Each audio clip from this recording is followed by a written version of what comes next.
Tessa ചാർലിയുടെ മറ്റൊരു പുതിയ വീഡിയോയിലേക്ക് എല്ലാവർക്കും സ്വാഗതം. ടിയാഗോ ഇ വിയെ കുറിച്ചുള്ളൊരു വീഡിയോ ആണ്. നമ്മളിത് 4ാമത്തെ വീഡിയോ ആണ് ചെയ്യുന്നത് ടിയാഗോ ഇ വിയെ കുറിച്ച്. അപ്പോൾ നമ്മുടെ വണ്ടി വാങ്ങിച്ചിട്ട് ഏകദേശം 3 മാസമായി. ഒരു 11,000 കിലോമീറ്ററോളം ഓടിയിട്ടുണ്ട്. അപ്പോൾ നമ്മൾ ഈ വീഡിയോയിൽ നിന്ന് പറയാൻ പോകുന്നത് വെച്ച് കഴിഞ്ഞാൽ നമുക്ക് വണ്ടിയുടെ റേഞ്ചിനെ പറ്റിയും, പിന്നെ ഇത് ഫിനാൻസ് ഇട്ട് മേടിക്കുമ്പോഴുള്ള ഇൻട്രസ്റ്റ്, മറ്റ് കാര്യങ്ങൾ, പിന്നെ വണ്ടിയുടെ പെർഫോമൻസ്, അതിനെ പറ്റിയാണ് പറയുന്നത്. അപ്പം നമ്മുടെ വണ്ടിയിലിപ്പം 100% ചാർജുണ്ട്. നമ്മൾ കൊല്ലം അഞ്ചലിൽ നിന്നും മുണ്ടക്കയത്തോട്ടാണ് യാത്ര പോകാൻ പോകുന്നത്. ഏകദേശം 100%-ൽ AC വിത്തൗട്ട് ACയിലൊരു 250, വിത്ത് AC ഓൺ ചെയ്തപ്പോൾ ഒരു 100% 226 കിലോമീറ്റർ ഓടും എന്നാണ് അതിൽ കാണിക്കുന്നത്. അപ്പം നമ്മുടെ കാറിന് ഡിസ്പ്ലേയിൽ കാണിക്കുന്ന കാര്യമാണ് ഞാൻ പറഞ്ഞത്. അപ്പം ഈ ഡിസ്പ്ലേയിൽ കാണിക്കുന്നതൊന്നും നോക്കിക്കൊണ്ട് ആരും പോരുതെന്നും, വിചാരിക്കുന്ന വല്ല റേഞ്ചൊന്നും കിട്ടത്തില്ല. നമ്മുടെ ഡ്രൈവിംഗ്, നമ്മൾ സ്പീഡിനൊക്കെ പോകുന്നതെന്നുണ്ടെങ്കിൽ നമുക്ക് ആ ഒരു റേഞ്ചൊന്നും കിട്ടത്തില്ല. നമ്മുടെ ജേണി സ്റ്റാർട്ട് ചെയ്തു. നമുക്ക് നോക്കാം നമുക്ക് എത്ര റേഞ്ച് കിട്ടും എന്നുള്ള കാര്യങ്ങളൊക്കെ നമുക്ക് നോക്കാം.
അപ്പോൾ നമ്മളിപ്പോൾ ഇറങ്ങിയിട്ട് ഏകദേശം ഒരു 15 കിലോമീറ്റർ ആയി. ഈ 15 കിലോമീറ്റർ ഓടാൻ നമുക്കൊരു 6% മാത്രമേ എടുത്തിട്ടുള്ളൂ. അതായത് 6% നമ്മളിപ്പോൾ ഒരു 16 കിലോമീറ്ററോളം ഓടി എത്താറായിട്ടുണ്ട്. അപ്പോൾ നമ്മുടെ വണ്ടി എടുത്തിട്ട് ഇപ്പം 3 മാസമായി. ആദ്യത്തെ 1 മാസമായപ്പോഴത്തേക്കും കറണ്ട് ബില്ല് വന്നതെന്ന് വെച്ച് കഴിഞ്ഞാൽ 4,000 രൂപയോളം വന്നു. ആ സമയത്ത് നമ്മൾ കുറച്ച് പുറത്തുനിന്ന് ചാർജ് ചെയ്തിട്ടുണ്ടായിരുന്നു, കുറച്ച് കൂടുതലായിരുന്നു. പിന്നെ നമുക്കിപ്പം 3-ാം മാസം, അതായത് ആദ്യത്തെ 1 മാസം 4,000 വന്നു. പിന്നെയുള്ള 2 മാസം കഴിഞ്ഞ് വന്ന കറണ്ട് ബില്ലെന്ന് പറഞ്ഞാൽ 8,000 രൂപയാണ്. അത് നമ്മൾ പുറത്തുനിന്ന് ചാർജിങ് കുറവായിരുന്നു. ആദ്യത്തെ 4,000 വന്നപ്പോഴത്തേക്കും വണ്ടിയുടെ കിലോമീറ്റർ എന്ന് പറഞ്ഞാൽ 4,500 കിലോമീറ്റർ ഓടിയപ്പോഴാണ് 4,000 വന്നത്. അതെന്ന് വെച്ചാൽ നമ്മൾ പുറത്തു നിന്നും കൂടെ ചാർജ് തോനെയും ചെയ്തിരുന്നു. പിന്നെ നമുക്ക് രണ്ടാമത്തെ കറണ്ട് ബില്ല് 3-ാം മാസത്തിൽ വരുമ്പം വണ്ടി ഏകദേശം 10,700 700 കിലോമീറ്റർ ഓടിയിരുന്നു. അപ്പോൾ നമുക്ക് കറണ്ട് ബില്ല് എന്ന് വെച്ചാൽ വീട്ടിലെ കറണ്ട് അടക്കം ഒരു 8000 രൂപയാണ് വന്നേക്കുന്നത്. പിന്നെ പ്രധാനപ്പെട്ട കാര്യം എന്താണെന്ന് വെച്ച് കഴിഞ്ഞാൽ, നമ്മൾ ഈ വണ്ടി വാങ്ങിച്ചപ്പോൾ ഏകദേശം 11,4 ലക്ഷം രൂപയായി. അതിനകത്ത് നമ്മൾ 2 ലക്ഷം രൂപ ഡൗൺ പേയ്മെൻറ്റ് കൊടുത്തു. 7 വർഷത്തേക്ക് ബാക്കി 9,20,000 രൂപയോളം നമ്മൾ ലോൺ ചെയ്തേക്കാണ്. ലോൺ എമൗണ്ട് 9,20 വരും. ആ 9,20 7 വർഷത്തേക്ക് നമുക്ക് 3,40,000 രൂപയോളം പലിശ വരുന്നുണ്ട്. അപ്പം നമ്മളിപ്പോൾ പെട്രോൾ ഡീസൽ വണ്ടിയൊക്കെ ആണെങ്കിൽ ആ 3,40,000 രൂപയ്ക്ക് എന്തോരം പെട്രോൾ അടിക്കാം ഡീസൽ അടിക്കാം എന്നൊക്കെ നമ്മൾ ചിന്തിക്കും. അപ്പം അത്രയും ഇൻട്രസ്റ്റ് വരുമ്പോഴത്തേക്ക് നമുക്ക് ഓൾറെഡി 11,20 പ്ലസ് ഈ 3,40 ആകുമ്പോൾ വണ്ടിക്ക് അത്യാവശ്യം നല്ല വിലയാവുന്നുണ്ട്. അപ്പം വണ്ടി എടുക്കുന്നവർ ഈ ഡൗൺ പേയ്മെൻറ്റ് കൂടുതൽ അടയ്ക്കണം. എന്നാൽ മാത്രമേ നമുക്ക് EMIയും നമ്മുടെ ഇൻട്രസ്റ്റൊക്കെ കുറഞ്ഞ് നിൽക്കത്തുള്ളൂ. അല്ലെങ്കിൽ ഇത്രത്തോളം ഇൻട്രസ്റ്റ് ഒരു 3,40,000 രൂപ 11,20 പ്ലസ് 3,40 എന്നൊക്കെ പറയുമ്പോൾ 14 ലക്ഷം രൂപയ്ക്ക് 14 ലക്ഷം രൂപയ്ക്ക് മുകളിൽ വണ്ടിക്ക് വില വരും. അപ്പം അതൊരു ഇതാണ്, ഇത്രയും കൂടുതലാണത്. കൂടുതൽ മീൻസ് നമുക്കത് നഷ്ടമാണ്. പിന്നത്തെ കാര്യം എന്താണെന്ന് വെച്ച് കഴിഞ്ഞാൽ, അത്യാവശ്യം ഓട്ടോ ഉള്ളവർക്കാണ് ഈ വണ്ടി മുതലാവുക. അല്ലാത്തവർ എടുത്തു കഴിഞ്ഞാൽ പൈസ ഉണ്ടെങ്കിൽ നമുക്ക് എടുക്കാം. ഓട്ടോ ഉള്ളവർക്കാണ് കൂടുതൽ മുതലാവുന്നത്. ഓടി മുതലാക്കുക എന്നുള്ളൊരു ഓപ്ഷനാണ് ഉള്ളത്. നമ്മുടെ വണ്ടി ഇപ്പം ഏകദേശം 11,000 കിലോമീറ്റർ ആയിട്ടുണ്ട്. ഇതുവരെയും കംപ്ലൈൻറ്റ് കാര്യങ്ങളൊന്നുമില്ല. റേഞ്ച് എന്ന് പറയുന്നത് ഇതിൽ കാണിക്കുന്നതൊന്നും ചില സമയങ്ങളിൽ കിട്ടാറില്ല. നമ്മൾ സ്പീഡിനൊക്കെ പോകുന്നുണ്ടെങ്കിൽ എനിക്ക് തോന്നുന്നു 180, 190 കിട്ടുന്നത്. പിന്നെ ചാർജിങ് സ്റ്റേഷനിൽ നമ്മൾ ചെല്ലുമ്പോഴത്തേക്കും അവിടെ ചിലപ്പം 3-4 വണ്ടിയൊക്കെ കാണും. സൺഡേ ഒക്കെ ആണെങ്കിൽ 3-4 വണ്ടി കാണും. അപ്പം നമ്മളൊരു 10% താഴെ ആയിട്ട് ഒരിക്കലും, അപ്പം നമുക്ക് ഗോയിസിൽ പോയി കഴിഞ്ഞാൽ ചാർജ് കുറവാണെന്ന് വിചാരിച്ച് അപ്പം അടുത്ത് ചിലപ്പം വേറെ ടാറ്റയുടെ കാണും, അല്ലെങ്കിൽ വേറെ ഏതെങ്കിലും കാണും. അപ്പം അതിൽ ചെയ്യില്ല, കുറച്ചും കൂടെ പൈസ ആവുമെന്ന് വിചാരിച്ച് അത് ചെയ്യത്തില്ല. പിന്നെ നമ്മൾ അവിടെ ചെല്ലുമ്പോഴത്തേക്കും തോനെ വണ്ടി കാണും, പിന്നെ തിരിച്ചൊരാളുടെ ചാർജ് കാണത്തില്ല. അങ്ങനെ പല പല പ്രശ്നങ്ങൾ പലർക്കും ഉണ്ടായിട്ടുണ്ട്.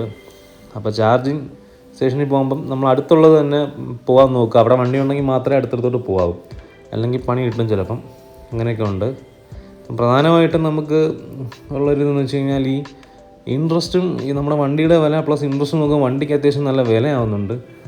അപ്പോൾ നമ്മൾ ഓടി മുതലാക്കുക എന്ന് പറഞ്ഞാൽ നമുക്ക് ഈ ഡൗൺ പേയ്മെൻറ്റ് കൂടുതൽ അടയ്ക്കാമെന്നുണ്ടെങ്കിലും കുറച്ചുകൂടെ ലാഭമാണ്. നമുക്ക് അത്ര ഇൻട്രസ്റ്റ് കൊടുക്കണ്ട. അതൊരു വലിയ കാര്യമാണ്. അപ്പോൾ അത് എടുക്കുന്നവരൊക്കെ ശ്രദ്ധിക്കണം. ബാക്കി വണ്ടിയുടെ ഭാഗത്തെ പറ്റി പറഞ്ഞ വണ്ടി സൂപ്പറാണ്. നമ്മളിപ്പോൾ അത്യാവശ്യം നല്ല സ്പീഡിനാണ് പോകുന്നത്. ഇത് ഡ്രൈവ് മോഡ് വിത്ത് AC പോകുന്നത്. നമ്മൾ 5 നിന്ന് മുണ്ടക്കയത്തോട്ടാണ് പോകുന്നത്. നിങ്ങൾക്ക് ഡിസ്പ്ലേയിൽ കാണാൻ സാധിക്കും അത് എത്ര റേഞ്ച് കിട്ടുന്നുണ്ട്, എത്ര കിലോമീറ്റർ ആയെന്നൊക്കെ കാണിക്കാൻ ട്രിപ്പ് സെറ്റ് ചെയ്തിട്ടുണ്ട് ഓൾറെഡി. എന്തായാലും നമുക്ക് നോക്കാം നമുക്ക് ഇതിൻ്റെ റേഞ്ച് എങ്ങനെ കിട്ടുമെന്ന് നമുക്ക് നോക്കാം.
ഇപ്പം നമ്മൾ മുണ്ടക്കയം എത്തി. നമുക്കിപ്പോൾ ഏകദേശം വണ്ടിയിൽ 54% അപ്പം നമ്മൾ ഇത്രയും നമുക്ക് ഏകദേശം 46% നമ്മൾ ഏകദേശം 109 കിലോമീറ്റർ ഓടി. അതായത് 46% നമ്മൾ 109 കിലോമീറ്റർ ഡ്രൈവ് മോഡ് വിത്ത് AC നമ്മൾ 5-ൽ നിന്നും മുണ്ടക്കയം വരെ എത്തിയപ്പോഴത്തേക്കും ഓടിയ ഇതാ കാണിക്കുന്നത്. 46% നമ്മൾ ഓടിയേക്കെന്ന് പറഞ്ഞാൽ 109 കിലോമീറ്ററാണ്. ഇപ്പം നമ്മൾ അവിടെ നിന്ന് റിട്ടേൺ വരികയാണ്. ഇനി നമുക്ക് നോക്കാം. ചാർജ് ചെയ്തിട്ടില്ല, 54% തന്നെയാണ്.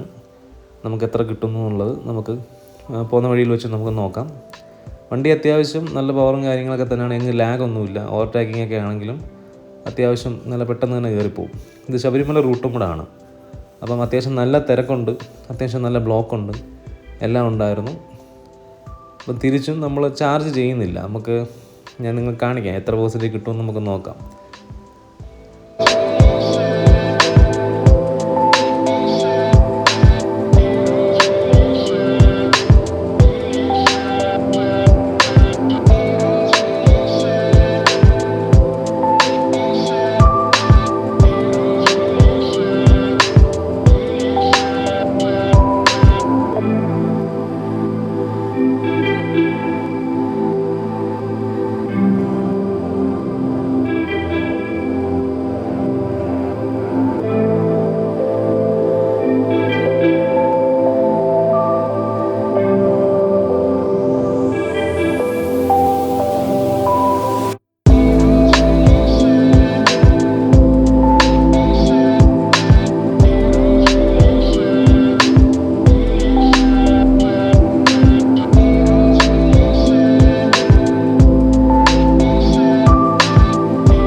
ഏകദേശം തിരിച്ച് അഞ്ചൽ എത്താറായിട്ടുണ്ട്. ഇപ്പോൾ വണ്ടിക്ക് 22% ചാർജാണുള്ളത്. ഏകദേശം നമ്മൾ 202 കിലോമീറ്റർ ഓൾറെഡി ഓടിക്കഴിഞ്ഞു.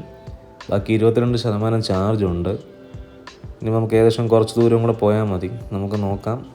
നമ്മൾ വീട്ടിലെത്തുമ്പോൾ നമുക്ക് ബാലൻസ് എത്ര പെർസെൻറ്റേജ് കാണുമെന്ന് നമുക്ക് നോക്കാം. അത്യാവശ്യം നല്ല സ്പീഡിൽ തന്നെ പോയത്. അത്യാവശ്യം നല്ല ബ്ലോക്കും ഉണ്ടായിരുന്നു. ശബരിമല സീസൺ ആയതുകൊണ്ട് അത്യാവശ്യം നല്ല തിരക്കും കാര്യങ്ങളൊക്കെ ഉണ്ടായിരുന്നു. അത്യാവശ്യം കയറ്റവും ഇറക്കവും എല്ലാം ഉള്ള ഒരു റോഡാണ്. ഈ ഒരു അഞ്ചൽ, പുനലൂർ, നമ്മൾ റാന്നി, എരുമേലി അങ്ങനെയാണ് ആ റൂട്ടാണ് പോയത്. അത്യാവശ്യം ഒരു 70, 75, 80 ആ റേഞ്ചിൽ വരെ നമ്മൾ സ്പീഡിനും പോയായിരുന്നു. നമുക്ക് നോക്കാം. ഏകദേശം നമ്മളിനി വീട്ടിലെത്താൻ കുറച്ച് ദൂരം കൂടെ ഉള്ളൂ.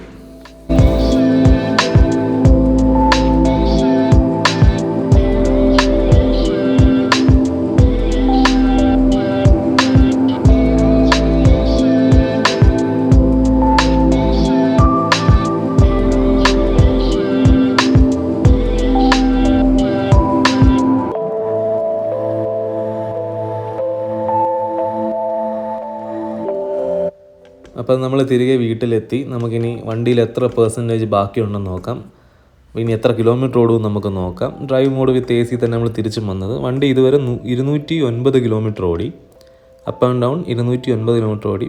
19% ബാക്കിയുണ്ട്. 54 കിലോമീറ്റർ ഓടും. അപ്പം വീഡിയോ കണ്ട എല്ലാവർക്കും താങ്ക് യു. നമ്മുടെ വണ്ടി നമ്മൾ ഇന്നത്തെ യാത്രയിൽ നമുക്ക് ഇത്രയും റേഞ്ച് കിട്ടി. Okay friends, thank you.